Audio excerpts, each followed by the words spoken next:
Heineken e JC Herrera NV adverti ribe e seguridad di e boter di Heineken di 25 centiliter kuting draaidop. E advertensya tabay pa e produkto ng Heineken Original Pure Malt Lager, Heineken 0.0 e Heineken Silver di boter chiquito kuting draaidop.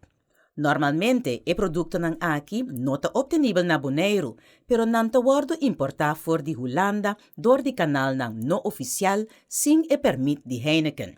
Ting chance ku splinter di glas lo por los for di e parti abaw di e boter e resultat ding e serbes. Esaki ta concerni solamente e boter ng di Heineken di 25 centiliter ku e kodigo ng di produksyon ku tapara patras di e boter. E boter ng aki di Heineken 25 centiliter awardo bendi na konsumidor ng via di supermerkado ng wholesalers, liquor stores e tienda ng virtual na Holanda.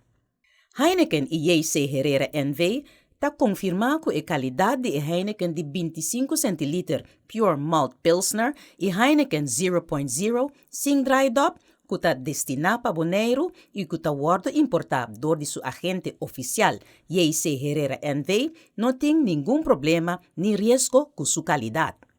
Nos ta pedi tur consumidor pa no bebe e Heineken Pure Malt Lager kuting draaidop e kuting e kodigo ng di produksyon spesifiko aki e patrese e boter ng aki na agente oficial JC Herrera NV na adres kaya Amsterdam 27.